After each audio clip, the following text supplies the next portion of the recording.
No, no, gentlemen. What we have here is late Generation 1. War for Cybertron Siege, Spinister, today on World of Stuff. Yes, Spinister from the Targetmasters. Obviously, a lot of the Targetmasters themselves are already covered, but it's nice to know that they still have a few characters that they can bring out for that particular subset. Particularly with such a light G1 color scheme. Not as bright as the original from pictures that I've seen, but still, that's still hot pink. So let's get this fella out of the package, see what we can find. And here in robot mode itself, yes, Spinister is looking rather interesting. The dual cockpit windshield thighs is an interesting touch. But then again, he's not a mono-leg either, so that's something you can go for. He does have analogs for the Targetmasters, Singe and Hairsplitter, I believe their names were. So you can have him dual wield like so. You could also have a stacked effect, either like that or like this. I think, yeah. Okay, yeah, there we go. Like that. And you can have these guns in any of the ports on your shoulders, because that's always a thing with this line. And he'll have plenty of ports in the vehicle mode, which we'll get to in a little bit. Now, this thing's supposed to be relatively stable, but obviously that's not quite the case. Nice paint on the eyes there. Let's see if we can get it up close there. Oh, yes. Nice little... Does give it a little more life to him. No light piping. That's probably because this wouldn't have accommodated it anyway. Who will be very displeased. Anyway, as for some comparisons, here we have our boy Quake. Okay, so it looks like they are... it looks like Spinister's a little taller there. But he doesn't have the sweet rapport labels. If that excites you. Well, since we're already in robot mode, what else we'll get to articulation. Let's see now. Looks like we got a ball joint here. Yes, can just a little bit of tilt upward. Well, that's mostly because the head is kind of complete and not much we can do about that. Anyway, yes. Full 360 rotation there. Hinge joint to get upward that way, double joint for the elbow, and mushroom pig wrist swivel. Which means third party might be coming up with like a hand replacement Targetmaster. At least I think they would be. Waist rotation, so that's something. Legs. And the universal joint can go forward, can go backward, and outward. So thus far, if you so please. So you can get a kicking pose. Might not be able to hold it, but you can have a minute. Oh, there we go. Okay, anyway. Mushroom thigh swivel.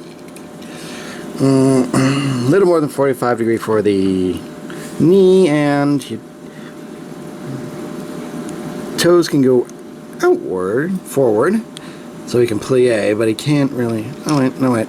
There is some ankle rotation, double ankle rotation, so he is quite posable. So that's something. Not much you can do with this. There have been worse. We've all seen worse kibble on the backs of figures here, so I'm not going to complain about it too much. It is weird, but it was also kind of the character to begin with, so I can't complain about it too much. And here we have the vehicle mode. Yes, I'm doing it this way because in this house we go vehicle to robot, not the other way around. I'm not Jobby the Hong. I can't afford to do that. Anyway, here we see the same colors, but this time a little, well, kind of interesting how that works, including the dual cockpit, or bombardier window, whichever you prefer. You can move these guns to here, to the front of the cockpit, to the attack chopper, or back there, here or here. So you might even be able to get something up there, but it impedes the blades. And, oh yes, Billy, it spins. Dual spinning action. Can you dig it? So now, since we have it in vehicle mode, we'll do a comparison with old Quake here. Yeah, it's a little bit longer, but you'd kind of expect that for a flying vehicle. Obviously, Quake has a... actually, it's,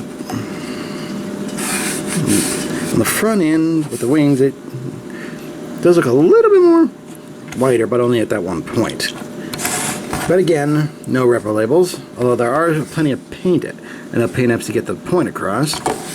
So that's something. Still be interesting to see what repro labels does for this. Now then, on to transformation. Remove the guns, flip up the landing gear, unpeg the first cockpit, unpeg the second cockpit. So now that. Here's where it gets a little tricky because there's a little flap here. You kind of have to move out of the way to get the leg out. When we fold that leg out, twist around. Oh, wait a minute. Okay, there we go. See if I can get that on camera here. Twist that leg like so for leg one. Flamingo mode. Yeah. Moving on.